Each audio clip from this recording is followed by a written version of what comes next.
আসানসোলের কালাঝরিয়ায় দামোদর নদীর ওপর পিএইচই বিভাগের পাইপলাইন বহনকারী একটি লোহার সেতু ভেঙে পড়ায় তীব্র জলসংকটের আশঙ্কা দেখা দিয়েছে।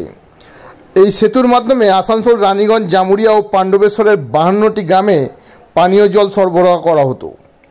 সেতু ধসে পড়ায় পাইপলাইন ক্ষতিগ্রস্ত হয়েছে, ফলে লক্ষাধিক মানুষ জল সংকটের মুখে। বিজেপি নেতা ও বিধায়ক অগ্নিমিত্রা পাল এই ঘটনাকে মানব সৃষ্টি বিপর্যয় বলে অভিযুক্ত করেছেন রাজ্য সরকারের গাফিলতি ও দামোদর নদ থেকে অবৈধ বালি খননের জন্য। তিনি জানিয়েছেন, বালি মাফিয়াদের কারণে সেতুর ভিত্তি দুর্বল হয়ে পড়েছিল। এই ঘটনার প্রতিবাদে পশ্চিম বর্ধমান জেলা বিজেপি এইচএলজি মোড় থেকে জেলা শাসকের কার্যালয় পর্যন্ত মিছিল করে। জেলা সভাপতি দেবতন ভট্টাচার্য ও রাজ্য নেতা কৃষ্ণেন্দু মুখার্জির নেতৃত্বে বিক্ষোভ ও ধর্নার মাধ্যমে জেলা শাসকের কাছে স্মারকলিপি পেশ করা হয়। গ্রামাঞ্চল শিল্পাঞ্চলের খবর, ব্যুরো রিপোর্ট।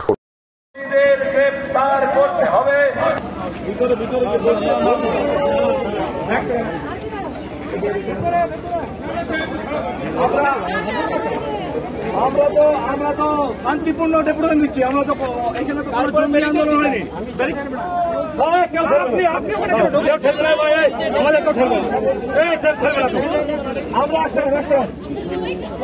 আমরা জমি আন্দোলন করতে আসি।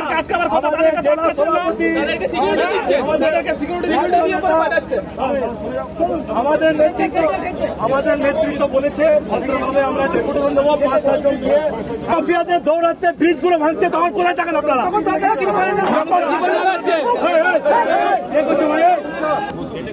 আমরা গেটে করবো।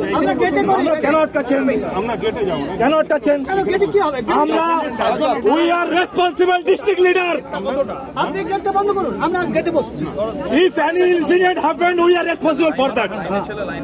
If any incident happened, তরুণ তর্কি নেতা জেলার সহসভাপতি মাননীয় কেশব পোদ্দার মহাশয়কে।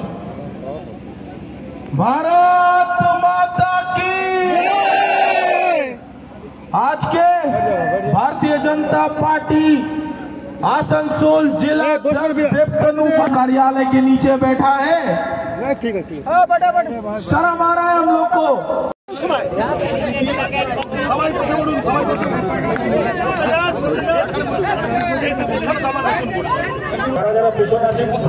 গণতন্ত্রকে বিশ্বাস করি, আইন শৃঙ্খলা মেনে চলানো, তাই আমরা ব্যারিকেড ভাঙছি না। এটা পরিষ্কার হচ্ছে, আজকের গণতান্ত্রিক ডেপুটেশন কোন জঙ্গি আন্দোলন নয়, ডিএম অফিস ঘেরাও নয়। সেখানে আমরা সামনে গেটে, ডিএম অফিসের গেটের সামনে বসে ধর্ণা দিতে চাইছি। সেইখানে আসানসোল দুর্গাপুর পুলিশ কমিশনারের পুলিশরা আমাদেরকে এভাবে ব্যারিকেড করছে। আর যখন এই প্রকাশ্য দিবালোকে সূর্যের আনন্দে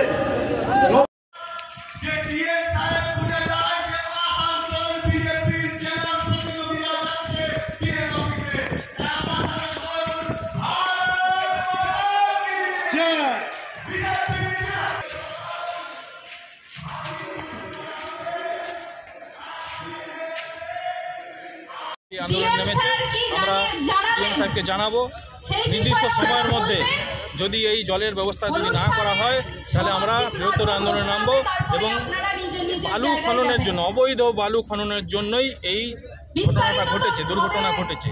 সেজন্য এই অবৈধ বালি টোটালি বন্ধ করতে হবে।